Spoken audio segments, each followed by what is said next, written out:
والسلام بتحية الإكرام على أشرف الأنبياء والمرسلين وأولاده الطيبين الطاهرين المعصومين ثم الصلاة والسلام على الصديقة المباركة الغازية المرزية عالمة غير مؤلفة ما شاء الله بنت القلم بنون وسر ودليل إرادة كن فيكون وكتاب المخلوق آية الله العظمى وزوجة آية الله الكبرى محافظة النبوة وناشرة بداية أم الكتاب أم القرآن أم الأنوار أم الأعلى أم المعصومين أم القلوب أم الحسن أم الحسين أم المحسن أم العباس وأم أبيها أم سيدة فاطمة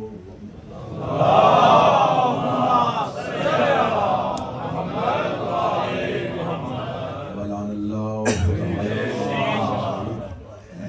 أما بعد فقد قال الحق سبحانه وتعالى في كتابه المجيد وفرقانه الحميد بسم الله الرحمن الرحيم وما خلقت الجن والإنس إلا ليعبدون بلندر الصلوات اللهم صل على محمد وآل محمد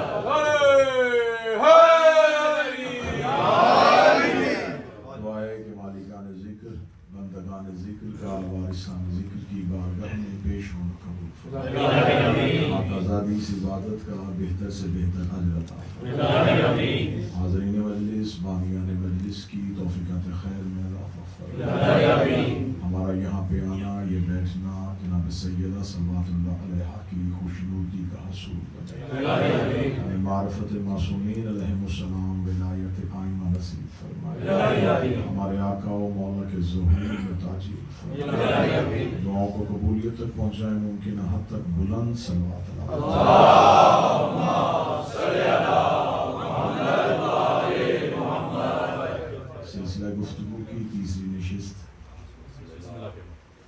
خداوند متعال کے اس کلام مقدس سے کہ خدا انسان کی مقصد خلقت کو بیان کر رہا ہے کہ میں نہ خلق کرتا جن و انس کو اگر مجھے اپنی عبادت نہ کروانی ہوتی. اگر اس آیت کی گہرائی میں جائیں تو خدا وما خلقت الجن والانس کہنے کے بعد الا کہہ رہا ہے الا لیعبدون. اور عربی زبان میں جہاں الا آ جائے پھر کوئی گنجائش نہیں رہتی کیونکہ یہ جو اس کے بعد ہے اس میں کسی اور چیز کو شامل نہیں کیا جا سکتا. اس کی ایک مثال ہے جیسے ہم کلمہ پڑھتے ہیں لا الہ الا اللہ اب نہیں ہے کوئی. اب یہ ایسا اثبات ہے کہ اس کی نفی میں اظہار ہے. ہم نے لا الہ پڑھا تو صرف لا الہ اگر میرے اللہ ہم یہ کہہ دیں کہ لا الہ کوئی نہیں ہے لیکن اللہ ہے نہیں الا ہو ہی نہیں سکتا. اللہ گنجائش ہی نہیں چھوڑ. اب اللہ جب آ جائے تو اب گنجائش ہی نہیں ہے. اگر خدا کو ہم یہ کہہ دیتے کہ تو اللہ ہے تو یہ بھی اقرار ہے لیکن اس اقرار کا کوئی فائدہ نہیں جب تک انکار شامل نہ ہو.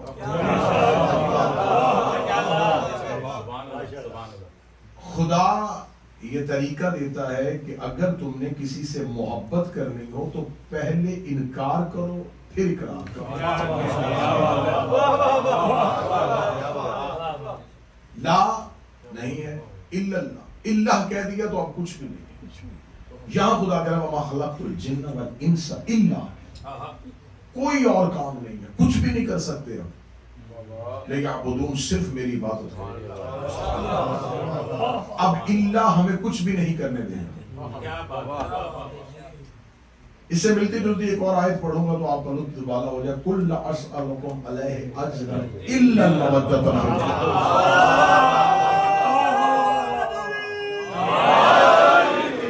میرا حبیب کہتے ہیں کہ اجر رسالت کی ادائیگی کسی عمل سے نہیں تلے گی، صرف قربا کی بابت.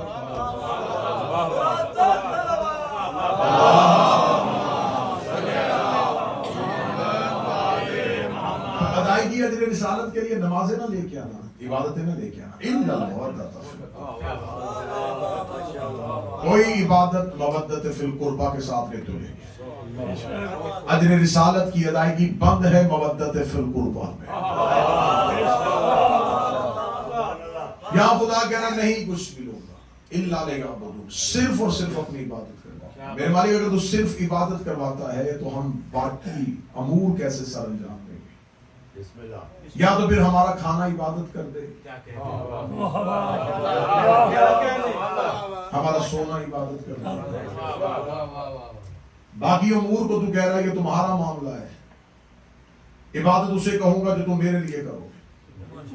تو فجر سے لے کے ظہرین تک اللہ کو کہاں لے کے جائیں؟ ظہرین سے مغربین تک اللہ کو کہاں لے کے جائیں؟ آیت آج بھی کھڑی ہے. یہ حکم صرف اس انسانوں کے لیے نہیں تھا، قیامت تک کے لیے. اللہ لیعبدون، کچھ نہیں کر سکتے، صرف میری عبادت کرنا. پھر اس کا مطلب ہے کہ عبادت ہم تک پہنچتے پہنچتے اتنے معنی کھو گئی ہے کہ جسے ہم عبادت سمجھ رہے ہیں اسے وہ سمجھ نہیں رہا، اور جسے وہ عبادت کہنا چاہ رہا ہے ہماری سمجھ میں نہیں. اس کا مطلب ہے کہ معیار عبادت کہیں اور کھڑا ہے اور انسانیت کہیں اور چلی گئی ہے. ہم سمجھ رہے تھے کہ صرف اللہ کو 2 رکعت نماز پڑھ کے جھک جانا اسے عبادت کہتے ہیں. میرے مالک کوئی ایک عمل ایسا بتا دے جو کرے اور وہ ہمیشہ ہمیشہ کے لیے ہماری عبادت کروا دے. میرے مالک نماز فرمایا 5 وقت، میرے مالک روزے فرمایا سال میں 1 مہینے، میرے مالک زکوٰۃ فرمایا 1 دن، میرے مالک حج فرمایا 1 دن کے لیے. مولا جہاد جب ضرورت ہوگی تب آئے گا. میرے مالک یہی تو میری عبادات تھی، یہی تو عبادات کے رکن تھے، یہ سارے کے سارے تو نے اوقات میں رکھ دیے ہیں. نماز اس وقت سے پہلے پڑھی نہیں جا سکتی، روزہ اس مہینے سے پہلے رکھا نہیں جا سکتا، زکوٰۃ اس دن سے پہلے دی نہیں جا سکتی، حج اس دن سے پہلے کیا نہیں جا سکتا. اور تو نے ہمیں کہہ دیا الا لیعبدون، کچھ بھی نہ کرنا، صرف میری عبادت کرنا. کوئی ایک ایسی عبادت ہے کہ ہمارے سینے میں سکون ہو جائے کہ یہ وہ چیز ہے جو ہم ہر لمحہ عبادت کرتے ہیں. نہیں سمجھ میں آ رہی تھی. یا صحابہ نے مدینے کی مسجد میں رسول اللہ سے پوچھا یا رسول اللہ کوئی ایسی عبادت کرے، ہم سوئے بھی تو فرشتے عبادت لکھے، ہم جاگے بھی تو فرشتے عبادت لکھے. رسول نے مسکرا کے فرمایا حب علی عبادت، علی کی محبت.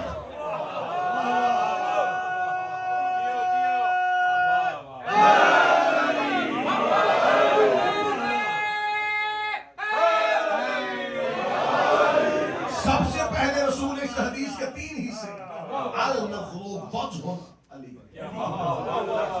علی کا چہرہ دیکھنا عبادت. یہ عبادت ان کی تھی جنہوں نے علی دیکھا تھا. میرے مالک جنہوں نے دیکھا نہیں وہ کیا کرے؟ فرمایا ذکر و علی عبادت. جو نہیں دیکھ سکتے کہیں رہتے ہو ذکر کر لیا کرو. رسول کی نگاہیں قیامت تک گئی، دیکھنے والے بھی چلے جائیں گے.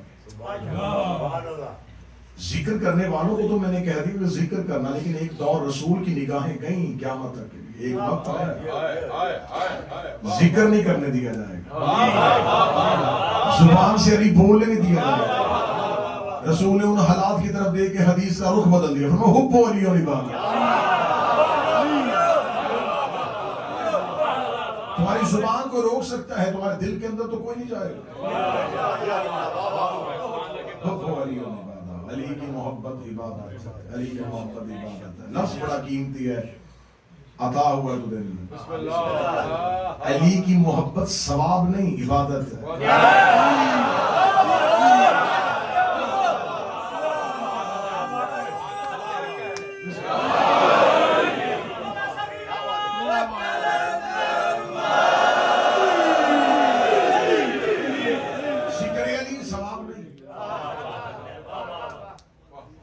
محبت عبادت عبادت عبادت اللہ کی ہوتی ہے. اللہ کہتا تم علی سے محبت کرو گے میں لکھواؤں گا کہ تم نے میری عبادت کی.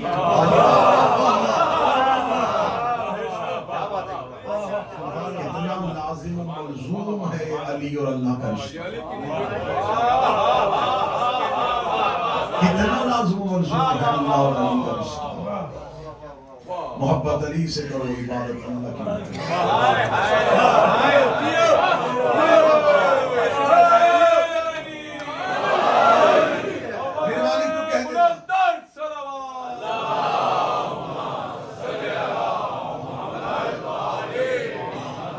حدیث ایسے بھی کہی جا سکتی تھی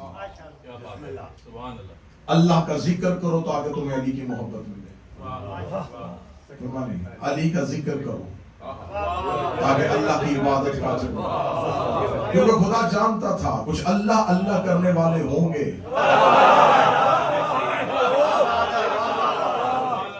لیکن علی علی نہیں کرے. اب خدا نے مقصد خلقت انسان عبادت ہے. دل میں علی ہو سانسیں تسبیح بن جاتی.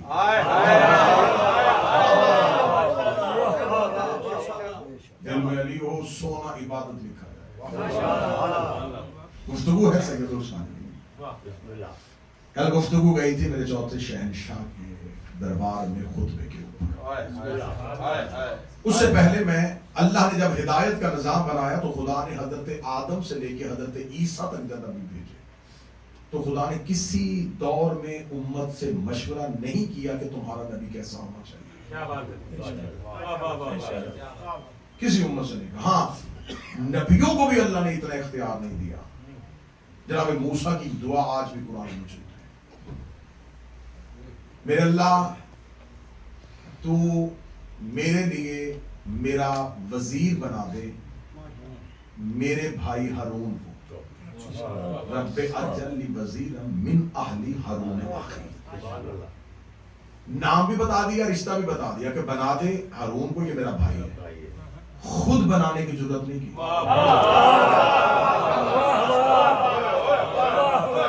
موسیٰ ہے کلیم اللہ ہے اور وہ کہہ رہا ہے کہ میں میرے اللہ اتنی گزارش کروں گا کہ میرا بھائی ہارون اس کے اندر یہ صفات ہیں اسے تو بنا دے. کیونکہ نصاب ہدایت میں خدا نبوت کا مشورہ بھی برداشت نہیں. خدا فیصلہ کرتا ہے کہ ہادی کسے ہونا چاہیے. بالکل ایک نئی آیت پڑھنے لگا ہوں. خدا قرآن میں سورہ مبارکہ الروم ہے آیت کا نمبر 7 ہے. خدا کہتا ظہر الفساد فی البر والبحر قسمت ایدی الناس. خشکی اور تری میں فساد ہو گیا. خشکی میں اور تری میں فساد. آج بھی آیت موجود ہے سورہ مبارکہ الروم ظہر الفساد فی البر والبحر. فساد ہو گیا خشکی میں اور تری میں, پانیوں میں اور خشکی میں فساد. بما کسبت ایدی الناس. جب انسانوں نے اپنے ہاتھوں سے وہ کر لیا جو نہیں کرنا چاہیے تھا. شاید یہ ممبر کی تاریخ سے یہ آیت اس انداز میں پہلی دفعہ پڑھی ہے. ظاہر الفساد فی البر والبحر بما کسبت ایدی الناس. فساد ہو گیا تھا, لڑائی ہو گئی تھی, جھگڑا ہو گیا تھا خشکی اور تری میں. بما کسبت ایدی الناس جب انسانوں نے اپنے ہاتھوں سے وہ کر لیا. آیت آج بھی قرآن میں موجود ہے. حوالہ دینے لگا تفسیر برہان. میرے امام سے جا کے پوچھا گیا مولا اللہ کہہ رہا خشکی اور تری میں فساد ہوا. یہ کب میدانوں میں اور دریاؤں میں لڑائی ہوئی تھی؟ یہ جھگڑا کب ہوا تھا؟ ہمیں خشکی اور تری کا فساد تم کیا سمجھتی ہو کہ دریاؤں میں اور میدانوں اور صحراؤں میں کوئی لڑائی کوئی جنگ ہوئی تھی؟ مولا پھر کیا ہوا تھا؟ فرمایا خشکی اور تری میں فساد تب ہوا تھا جب مصطفیٰ کے بعد لوگوں نے اپنی مرضی سے مصطفیٰ کا خلیفہ بنا. سمجھیے گا اس طرح فساد ہو گیا تھا. اس کا مولا فساد کیسے ہوا تھا؟ فرمایا اس لیے کہ خشکی والوں نے خلیفہ بنایا تھا, پانیوں والوں نے اسے تسلیم نہیں کیا تھا.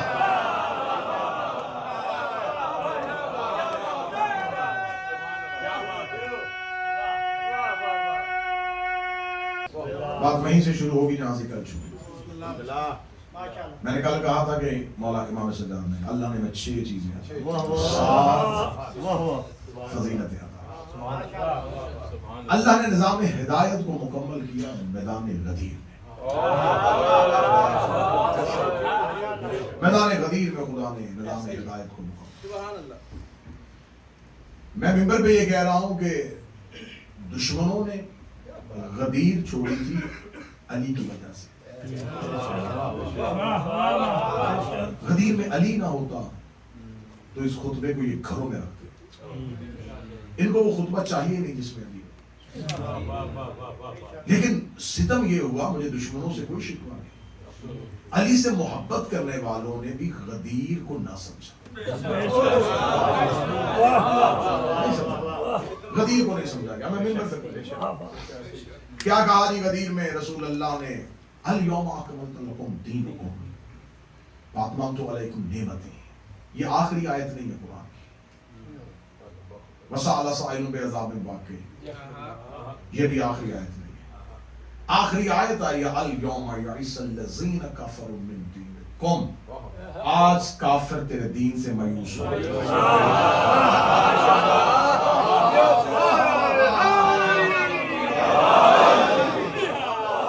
آج کافر تیرے دین سے مایوس ہو گئی ہے. قرآن کی یہ آیت ہے. تمام تفاسیر لکھنے والوں نے لکھا جنہوں نے مذہب جعفریہ اور آئمہ سے تفاسیر لی کہ یہ آیت خم غدیر میں بعد از اعلان غدیر آئی ہے. اب جب بھی میں سوال کروں گا یا ممبر سے جواب پڑھا جاتا ہے کہ رسول اللہ نے جب کہا دیا من کنت مولا فہذا علی مولا, لوگ پریشان ہو گئے, لوگ گھبرا گئے, کافر مایوس ہو گئے, خطرہ پڑ گیا, لوگوں نے علی سے دشمنی لی, رسول سے دشمنی لی, اہل بیت کا قتل کرنا شروع کر دیا. کیوں؟ یہ خم غدیر میں رسول نے علی کو مولا کہہ دیا تھا. نا غدیر پہنچی تھی. اگر صرف لفظ مولا کہنے سے لوگوں کے دلوں میں اتنی بے چینی بڑھی, لفظ مولا سے زیادہ خطرناک الفاظ نبی علی کے فضائل میں استعمال کر چکے. لفظ مولا کیا یہ بہت مشکل تھا ان کے لیے ہضم کرنا؟ لفظ مولا میں وہ پریشان ہو گئے تھے کہ یہ کیا کہہ دیا اس نے. اسلام کی پہلی دعوت ذو العشیرہ میں یہی رسول کہہ رہا ہے یا علی انت خلیفاتی و وصی و وزیر من بعدی. اے علی آپ میرے بعد میرے خلیفہ ہیں, میرے وزیر ہیں, میرے وزیر ہیں. یہ لفظ مولا سے زیادہ افضل لفظ ہے. یا علی انت منی بمنزلت ہارون من موسیٰ. علی آپ کو مجھ سے وہی نسبت ہے جو ہارون کو موسیٰ سے. نبی سے تشبیہ دینا لفظ مولا سے زیادہ خطرناک ہے. یا علی لا یحبک الا مومن. علی تجھ سے محبت نہیں کرے گا سوائے مومن, دشمنی نہیں کرے گا سوائے منافق. یا علی انت اخی فی الدنیا والآخرہ. علی اب دنیا اور آخرت دونوں میں میرے بھائی. یا علی اللہ کہہ رہا ہے کہ سورہ برات کی تبلیغ کے لیے وہ جائے جو مجھ میں سے.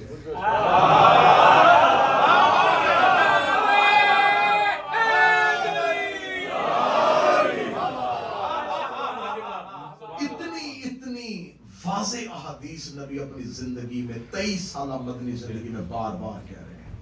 اتنی احادیث فضیلت علی میں. یہ لفظ مولا تو مشکل ہی نہیں تھا کہ من کنت مولا فہذا علی مولا. سن کے یہ سارے گھبرا گئے اور 1.25 لاکھ مجمع پریشان ہو گئے. یہ کیا کہہ دیا؟ ساری زندگی بتایا ہی نہیں کہ علی میں یہ فضیلت ہے. اتنے فضائل پڑھ چکے, ان کے ذہن بنے ہوئے تھے کہ رسول کے بعد یہ علی جانشین. ابھی تو رسول نے خطبہ غدیر نے دی اور 5 بندوں نے حجر اسود کے پاس بیٹھ کے میٹنگ کی کہ یہ کہہ کے آئے ہیں کہ یہ میرا آخری حج ہے. اس کا مطلب ہے اسی سال کے اندر ہم نے سارے انتظامات کرنے. اور 5 بندوں نے مکہ میں حجر اسود کے پاس بیٹھ کے میٹنگ کی کہ رسول کے جانے کے بعد اگر علی کو خلافت دے بھی جائے تو ہم نے علی سے خلافت چھینی کیسے. ہم نے کیسی تحریک علی کے سامنے کھڑی کر دی. یہ ذہنی طور پہ تسلیم کر چکے تھے کہ رسول اپنے بعد علی کو خلیفہ بنائے گا. وہ بار بار کبھی بستر پہ لٹا رہا ہے, کبھی کاندھوں پہ کھڑا کر رہا ہے, کبھی اس کے گھر کا دروازہ کھلوا رہا ہے. یہ سب کچھ کیوں کر رہے ہیں رسول؟ کہ انہیں پتہ چلے کہ میرے بعد امت میں سب سے افضل یہ علی ہے. تو افضلیت علی تو امت تک پہنچ چکی تھی. تو لفظ مولا سے وہ کیوں گھبرا گئے؟ اس کا مطلب شیعوں نے بھی من کنتو مولا فہذا علی مولا تک رسول پہنچے تھے، انہوں نے بھی نعرہ لگایا نکل گئے. کیا من کنتو مولا فہذا علی مولا صرف یہی لفظ تھا جس نے کافروں کو پریشان کر دیا؟ 3.5 گھنٹے مسلسل رسول بولے تبتے ہوئے صحرا میں. 3.5 گھنٹے رسول نے علی پڑھا. خطبہ غدیر. چلے میں کتابوں کا حوالہ کیوں دوں؟ میں کتابوں کا حوالہ دوں گا، کہیں گے کل سے ڈھونڈنی شروع کر دیں گے. آپ کی جیب میں سیل فون ہے، گوگل پہ جائیں، خطبہ غدیر انگلش سمجھ تو انگلش کا ٹرانسلیٹ نکال لینا، اردو سمجھ تو اردو نکال لینا، عربی سمجھ تو عربی نکال لینا. لو حوالہ تمہاری جیب میں. اب حوالہ آپ کی جیب میں، میری ذمہ داری ختم، حوالہ آپ کے پاس. رسول اللہ نے من کنتو مولا فہذا علی مولا تک لفظ کہتے. نہ ان کا ایمان خطرے میں تھا، نہ یہ کافر مایوس ہوئے تھے، یہ ذہنی طور پہ کھڑے تھے، نہ یہ پریشان تھے، نہ یہ خوف زدہ تھے.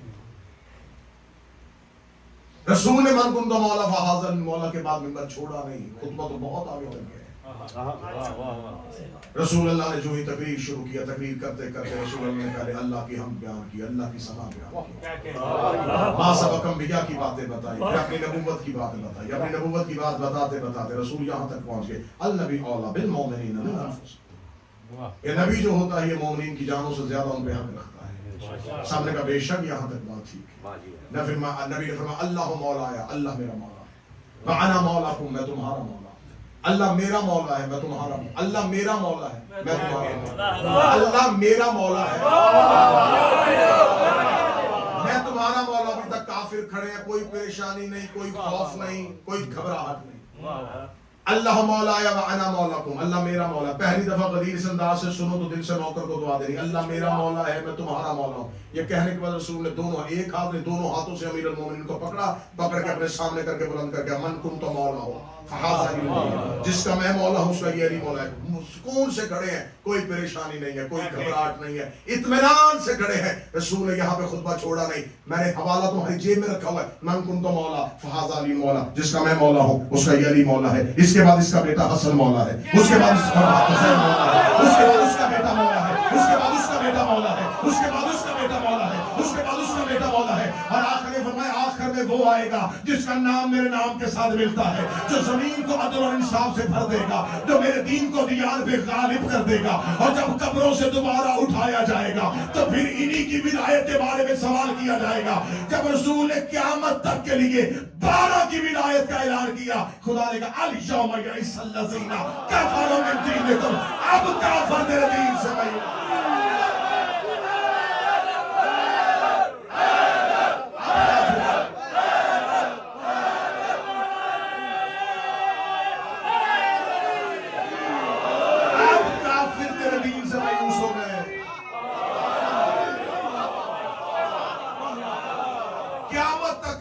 ہدایت دے دی. آنکھوں سے ایک ایک لفظ چوما ہے میرے خطبہ غدیر کا. پہلے 70 جملے اللہ کی حمد، اگلے 20 جملے انبیاء ماں سبق کی بات، اگلے 20 جملوں میں رسول نے اپنی رسالت کی بات کی. اس سے اگلے 20 جملوں میں صرف مولا علی کے فضائل، اس سے اگلے 20 جملوں میں علی کے اگلے 10 بیٹوں کی باتیں، اس سے آگے 40 جملوں میں صرف تیرے اور میرے وقت کے امام پہ بات کی.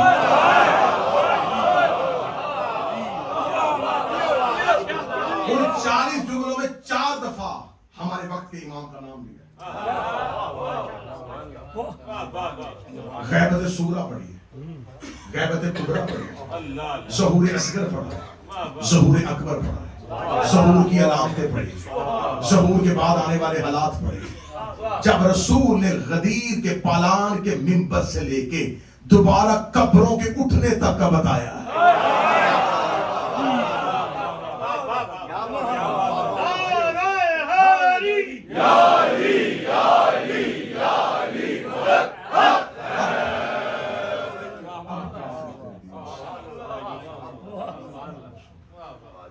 اب یہ گھبرا گئے ہیں، اس نے تو قیامت تک کے لیے نظام ہدایت کے بارے میں ادھر جب رسول نے پورا قیامت تک کا نظام بے نقاب کر دیا کہ یہ ہونے والا ہے،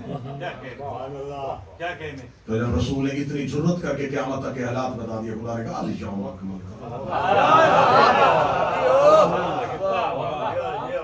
کر دیا ہم نے دین، تمام تو علیکم نعمتی، تمام کر دیا، رضیت لکم الاسلام دینا۔ آج اللہ اپنے دین سے راضی ہو۔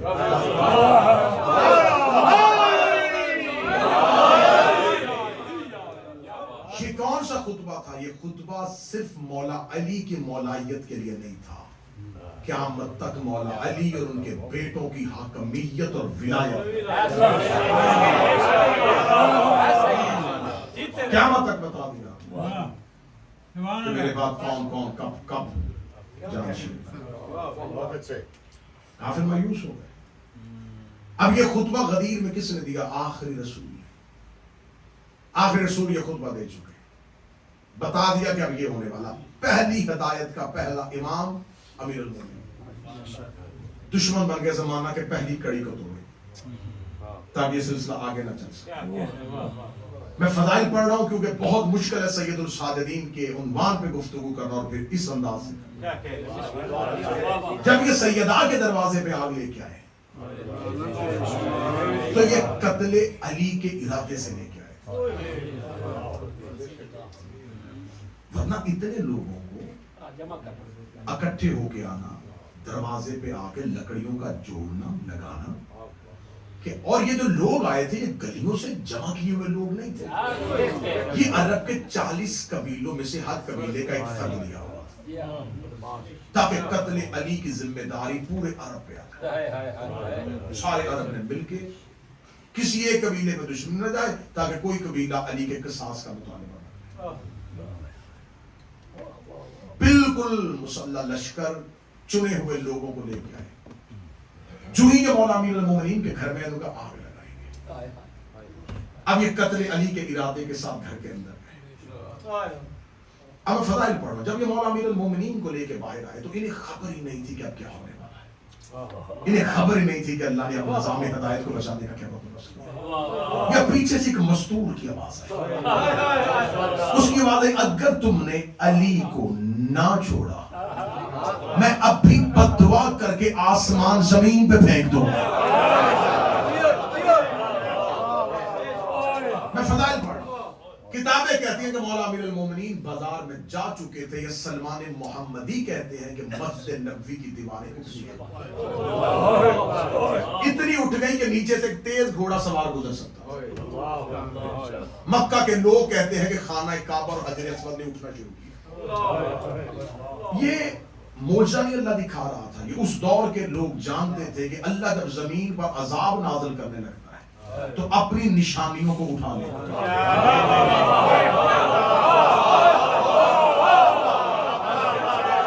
اپنی نشانیوں کو اٹھا لیتا ہے، آسمان کی طرف بلا۔ سبحان اللہ۔ انہیں خبر ہو گئی کہ امتوں میں جب عذاب آتا ہے تو خدا نشانیاں اٹھاتا ہے۔ اب یہ اٹھ رہی ہیں تو اس کا مطلب ہے کہ اب بھی آسمان سے کوئی نہ کوئی عذاب نازل۔ اس نے عذاب، انہوں نے عذاب پروردگار کو آتے دیکھا، فوراً قتل علی سے باز آئے۔ امیر المومنین واپس پلٹ گئے۔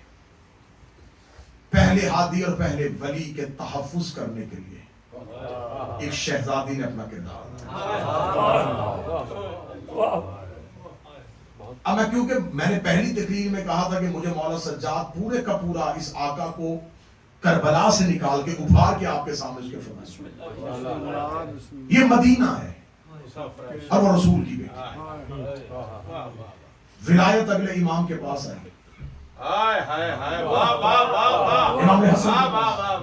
امام حسن کے قتل کا منصوبہ بنا یا امام حسین کے پاس امام آتا؟ جب امام حسین علیہ السلام کو شہید کر دیا گیا، اب یہ ارادہ قتل سجاد کے لیے پھر آگ لے کے خیام کی طرف آئے۔ بھئی خیموں کو لوٹا جاتا ہے، جلایا نہیں جاتا۔ فوجیں مال لوٹتی ہیں، فوجوں کو تو مال سے غرض ہوتی ہے، فوجیں تو مال لوٹتی ہیں، جلاتی نہیں۔ یہ خیام کو کیوں جلا رہے تھے؟ مال لوٹنے کی غرض سے نہیں، جلا رہے تھے خیام سے کہ انہیں خبر تھی کہ ان خیموں کے اندر ایک وقت کی حجت موجود ہے. جب یہ خیام کی طرف گئے کہ خیام کو آگ لگا دیں گے, جو بھی ہوگا وہ جل جائے. جو ہی یہ خیام کو آگ, اور اگر آپ کربلا میں گئے تو میں تائید سننا, آج بھی خیام میں جائیں, خیام کا سب سے آخر میں چوتھے امام کا خیمہ. خیام کی ترتیب پھر میں پڑھوں گا تو 5-7 منٹ اس میں گزر جائیں گے کہ کربلا میں خیام حسینی کے لشکر کی ترتیب کیا تھی, کس انداز میں خیام لگے ہوئے تھے. مولا سید الساجدین کا خیمہ سب سے آخر میں, وقت کی حجت وہاں پر محفوظ ہے. شہزادیاں خیام کے اندر ہے. ہر بی بی جو ہی خیام کو آگ لگی تو ایک خیمے کا پردہ دوسرے خیمے سے جڑا ہوا. شہزادیاں ایک سے دوسرے, دوسرے سے تیسرے, تیسرے سے چوتھے, اور یوں عالیہ کے خیمے میں پہنچی, اور عالیہ تمام مستورات کو لے کے مولا سجاد کے خیمے میں پہنچی. اب مولا سجاد کے خیمے میں جب تمام پہنچ گئی, اب ذہن میں رکھنا غدیر کا مجمع, وہ اس علی کی غدیر تھی.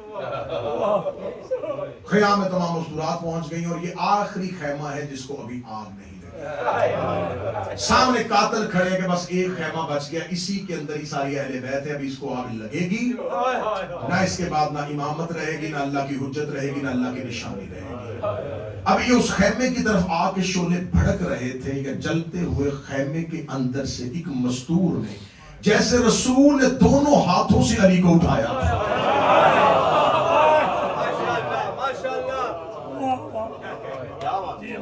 اس انداز میں لے کے چلے ہوئے خیمے سے, ھذا علی الامام, یہ علی اس دور کا امام ہے. کون ہے یہ مستور؟ یہ حسین کا بیٹا اس کی پشت پہ ہے. جو ہی گھوڑے قریب آنے لگے, شہزادی نے وہی ماں کا لہجہ استعمال کیا, اگر کوئی نیزہ سجاد کے قریب میں بھی بددعا کروں گی. آسمان زمین پہ پھینک,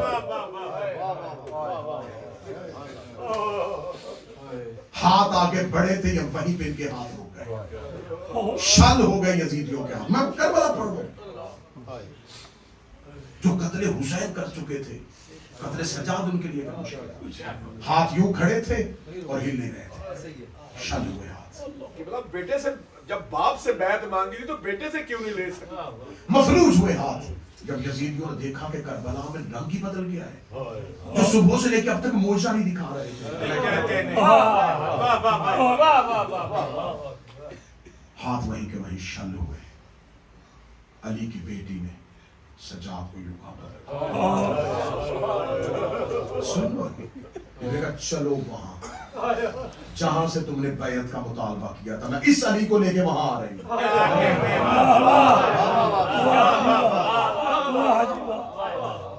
اور شام اب دربار دمشق میں فیصلہ ہوگا کہ امام کون ہے. اب دمشق کے دربار میں جا کے فیصلہ کریں گے. اب یہاں پہ عالیہ نے, جہاں میں نے کل تقریر چھوڑی تھی, مجھے اس تقریر کو پس منظر سے بدلنے کے لیے یہاں تک لے گیا. شہزادی مولا سجاد سے کہا, تو وقت کا امام ہے, ویسے خطبہ دے جیسے کوفہ میں بابا نے دیا.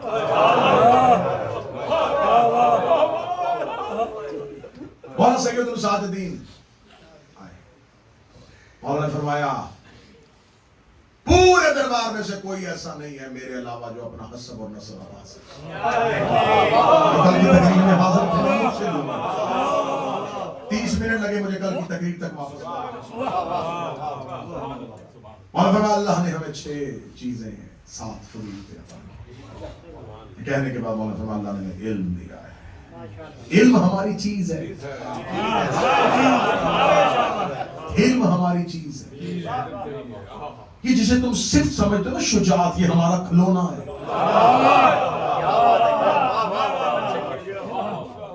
علی کے بیٹوں کے لیے لڑنا فضیلت نہیں, یہ فضیلت نہیں ہے. آج تک حضرت عباس پڑھا جاتا ہے, حضرت عباس بڑے شجاع تھے. عباس کی لڑائی میں عباس کی فضیلت نہیں, عباس کی خاموشی میں عباس کا فضیلت.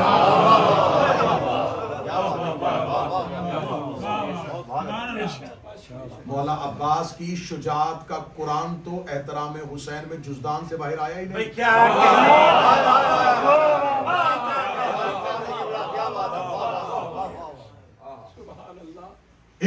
علم شجاعت سخاوت فصاحت نیک ماؤں کے بچوں کے دلوں میں ہماری محبت.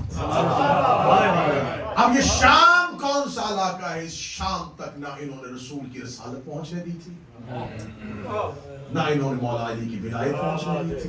محفوظ کیا ہوا تھا شام کی فضیلوں کو. کوئی اسلام مکے مدینے حجاز والا یہاں نہ پہنچے. پورا اسلام نہیں پہنچا اور اکیلا سجاد کھڑا ہے. شام کے لوگوں نے کان کھڑے کیے. علم چیز ہے، علم چیز ہے، شجاعت چیز ہے. اگر جسے ہم فضیلت کہتے ہیں وہ ان کی چیزیں ہیں، تو ان کی فضیلت کیا ہے؟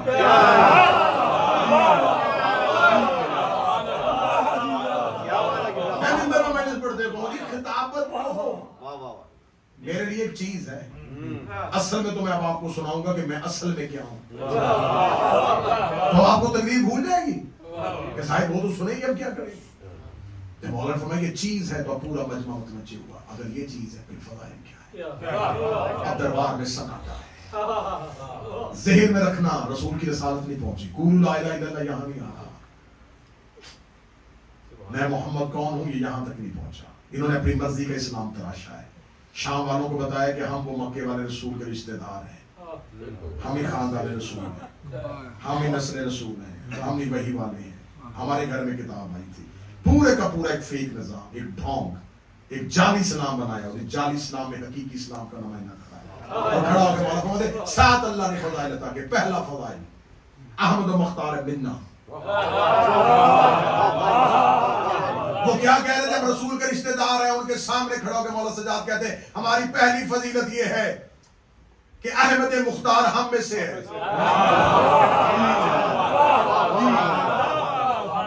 اگلا لفظ مولا سجاد کے خطبے کا میں ممبر پہ کیوں پڑھتا جو میرے مولا لفظ کہانی فرمایا صدیق اکبر منا.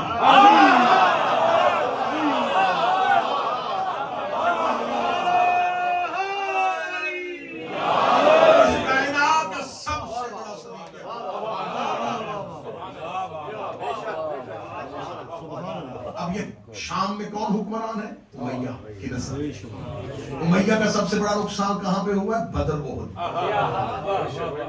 اب دیکھ رہا جرأت دیکھو بظاہر ہاتھوں میں رسیاں اور امیہ کے خاندان کے فرد کے سامنے کھڑا ہو کے مولا کہہ رہا پہلا فضائل احمد مختار ہم میں سے ہے، صدیق اکبر ہم میں سے ہے، اسد الرسول حمزہ ہم میں سے ہے.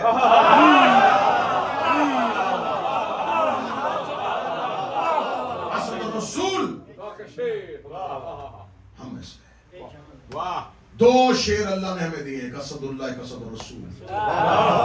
اللہ کا شیر بھی ہم میں سے، رسول کا شیر بھی. جعفر الطیار منا، وہ جو جنت میں پروں کے ساتھ عرش پہ پرواز کر رہا وہ ہم میں سے ہے. وَسَبْتَيْنَ الرَّسُولُ مِنَّا، رسول کے دو بیٹے ہم میں سے. یہ بظاہر کہہ دی امام بول رہا ہے احمد مختار ہم میں سے ہے، صدیق اکبر ہم میں سے ہے، اسد اللہ ہم میں سے ہے، اسد الرسول ہم میں سے ہے، سبتین حسن الحسین. آخری فضیلت سننا میرے امام کی. ابھی میں نے خطبہ غدیر سنا ہے، اس کے ساتھ متصل کرنے رہا ہوں، مجھے کیوں پڑھنا پڑا. مولا فرماتے ہیں احمد مختار ہم میں سے ہے، صدیق اکبر ہم میں سے ہے، اسد اللہ ہم میں سے ہے، اسد الرسول ہم میں سے ہے، سبتین ہم میں سے. آخری فضیلت سننا میرا مہدی موعود منا،